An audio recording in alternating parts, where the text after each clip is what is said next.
This is Talk Business and Politics with Roby Brock. Welcome to today's Talk Business and Politics Daily. I'm Roby Brock. We're joined by John Brummett of the Arkansas Democrat-Gazette to start off our week. How are you? I'm real good. And Have you yourself? recovered from the Razorback game on You know, I've Saturday? not. I'm still reeling over that punt return. Here's my tweet that I'm going to make sure everybody is aware of if they didn't follow One of all mine? of them. Yeah, one of yours here. It got so bad out there in the second half that I was out of derision. Yeah. Because part of what I do is just go against the grain, the overwhelming optimism of these fans and how I think it's impractical, and I like to play off that. There was nothing to play off of. Everybody was absolutely morose by the second half. This could kill your Twitter feed in Razorback football games here. I am giving some thought to deactivating my Twitter feed. For what? Because I'm getting addicted to it, and I'm just spending my time arguing with people, and it's counterproductive. And I only started it in the first place because I thought it'd be cool if an old guy could win the best Twitter feed in the Best of Arkansas contest of the Arkansas Times. And that was my goal, and they don't even have that category. They have like Best Instagram or something. So I'm giving some thought, but I think there's a middle ground. Just get off of it for several hours. Take a hiatus. You could do one of these, I'm going to take off for a month. Maggie Haberman did that. Yeah. She came back with a vengeance. That's probably what I'll do. But You're going to try to be like Maggie Haberman? I'd like to. She's the premier Trump whisperer of our time. Who are you whispering to these days? Any number of people. Not Asa lately. I sort of whispered a little bit with Asa back in the day, but not so much now. I think you're the Jim Hendren whisperer right now. I have a high regard for Jim Hendren, even though he and I have feuded on Twitter in angry terms. And now you're going to cut it off. See, probably not. But a hiatus, maybe. You're depriving your fan base here. I won't do that. Let's begin with news of the last week, Yeah. and let's start first with the Supreme Court of the United States. Brett Kavanaugh's nomination to the Supreme Court has been rocked, I would say, over the weekend by an old allegation about an attempted rape situation here. It is an old allegation going back to high school days. My question to you is it a relevant one? If so, how relevant? It is relevant. It wasn't relevant when I was at the Senior Expo on a panel Saturday morning and this came up. I mean, I basically told the group there, this is an anonymous, unsubstantiated thing that's been thrown out at the end, and this thing is full speed ahead. It's not going to matter. What happened Sunday morning is that the woman who made the allegation regarding something that happened regarding his alleged assault on her when they were teenagers came forward by name, told her story in detail to the Washington Post, cited other corroborators such as a therapist's report and the third party, the other young man, high school man who was supposedly in the room at the time.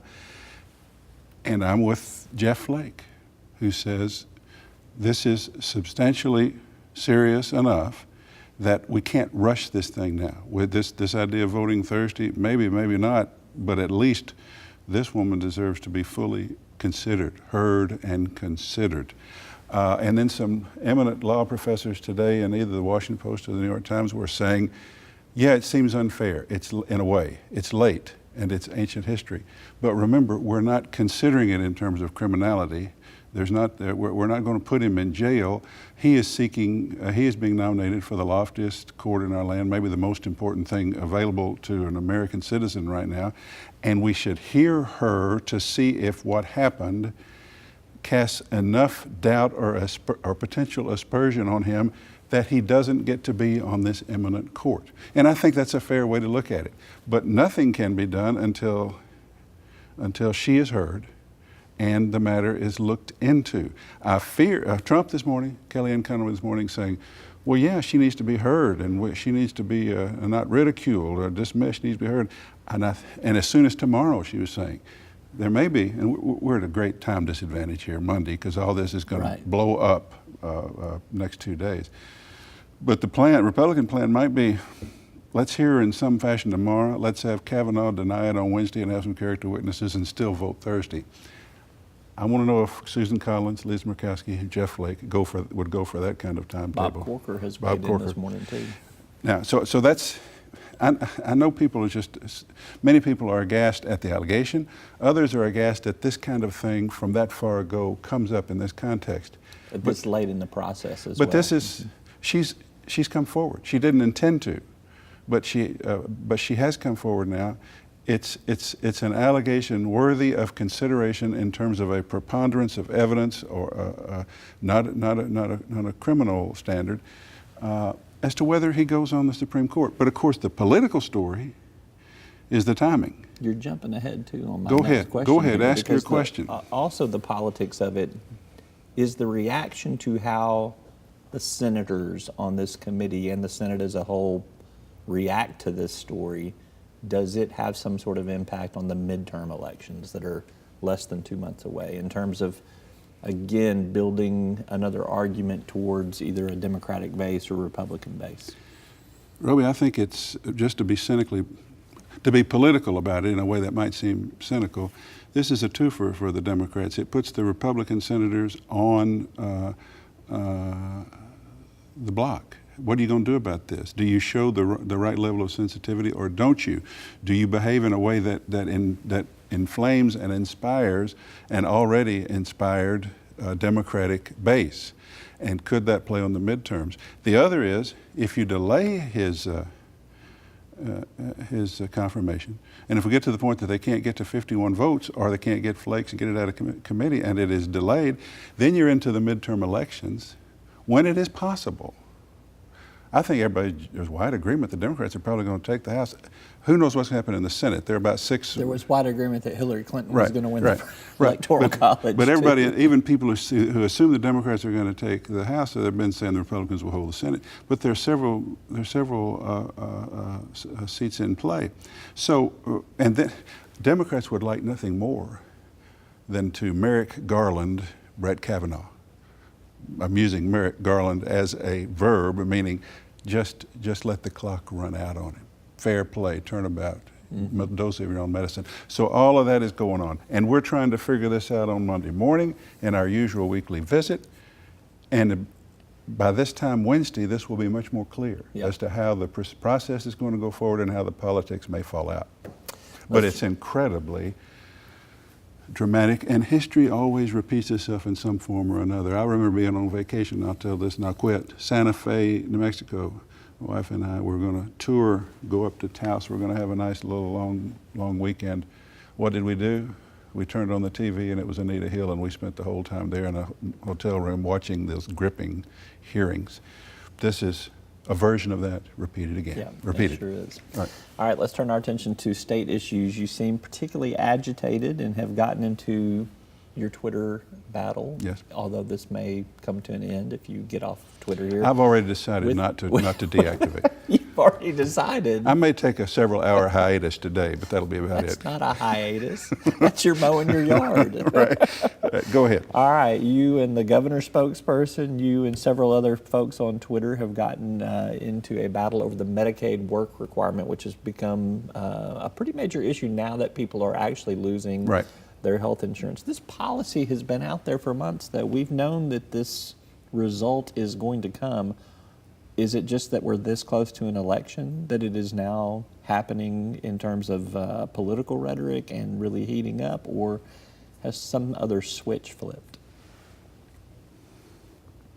Well, I don't think my switch has flipped lately. I mean, I've been outraged for months. However, I've been told that Governor Hutchinson has said that I've become much more unreasonable as elections get closer. That I fall back on old left of center partisan viewpoints, whereas I would be more reasonable. He thinks further Is from this an true election. About you? I don't think so on this issue.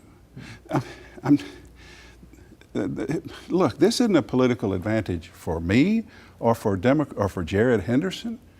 I mean, the popular thing in Arkansas is to throw poor people off Medicaid. I mean, this is a mean state. This is a state where the conservative resentment of poor people and government aid for poor people is the coffee shop winner, and I just. Although we have a lot of poor people in Arkansas. Right, and if they were mobilized and if they were aware, and if they voted, they could make a difference.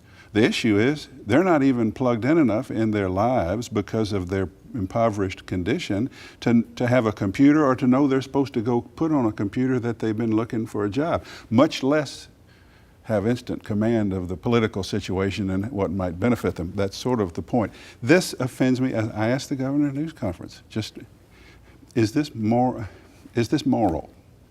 to use the pulling of health care as punishment for a person out there, whether they work or not, whether they clicked your computer or not? And he said something.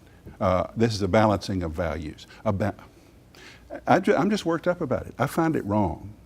I find it wrong. I find it shameful that a person, even if he is a no account sitting on a couch somewhere, that because he doesn't demonstrate to us that he works, or go to a computer and click a lie that he is looking for work, which is all he'd have to do, we punish him with our tool, the availability of health insurance for health care. When we all admit, if he goes to emergency room, under the law, we will treat him. We believe in treating him. So if you're going to treat him, why not insure him? Mm-hmm. And why, because the emergency room care might be more expensive, and why not insure him so that he could get more health care than simply emergency health care? But the concept, Roby, the concept, we don't like your behavior. We resent sending you money. So you don't get health insurance because you don't meet our standard of behavior. I don't find that as an appropriate tool for punishment. What would you change about the policy to correct what you view as this indignation? I would take us back to where we were. First, what would I change about the policy? Well, I'd do away with the policy. That's what I would do. But previously, we had a policy, in fact, much like the one that Montana Governor Steve Bullock told me in an interview when he came here to talk to the Democratic Party. He's a potential Democratic candidate for president, and I don't think he didn't come here to say, I'm more compassionate than your Republican Governor, Asa Hutchinson. I think he just started telling me that he had managed to get Medicaid expansion passed, as it had been passed in Arkansas, by an overwhelmingly Republican legislature. And the Republican legislature, as he explained to me, had insisted on some sort of work element. And he said, when you sign up for Medicaid and you get Medicaid, your records, your work history goes to the state labor department, and they get in touch with you and they tell you where there are work opportunities, where the work training is. They provide transportation if you need it. He said, we're managing to encourage work without being punitive. And when he told me that, I said, yeah, this is what we do. You don't say, because you're not working, you can't have health insurance. We say, since you have health insurance and we know you are there, here are the programs to encourage you to work. Montana's demographics, the number of impoverished are much different. Arkansas is a different state. Smaller population. But that's precisely what I would do. And then when I wrote about that, the Hudson people were saying, we're doing that already and it hadn't worked. What do you mean it hadn't worked? You haven't thrown enough people off? Or you haven't... Maybe they haven't gotten jobs. Well, they haven't because, yeah, possibly. The job opportunities, here's the thing. The job opportunities in East and South Arkansas are not abundant, even in this improved economy, and good jobs of a kind that is permanent to the point that you can say, well, I work at the Dollar Tree, and that's my job. That may be this week, it may be a few hours, and then the next week not. There's a misunderstanding of the general lifestyle of the Medicaid working poor. Most of those folks work when and where they can. And we ought to find a way to help them get better jobs or more fulfilling or more permanent jobs. But to take away their health insurance is popular in Arkansas. I'm not winning any popularity contest by having this outrage. I just feel it. I feel it as an outrageous thing. All right, last question for you. I'm going to shift us back to the national scene here. There were a lot of developments on what you might call Trump watch this past week. You've got the Manafort plea, you've got the Woodward book, you've got Trump tweeting about Puerto Rico to the point that, he's not dealing in reality with the number of deaths that are there. I'm going to let you pick one or all of those in terms of what kind of week was it in terms of, I mean, you think about it, the Woodward book came out a week ago, and we're really not talking about it anymore because so many other things have happened. Well, I'll take them all in a this general way to make a general observation.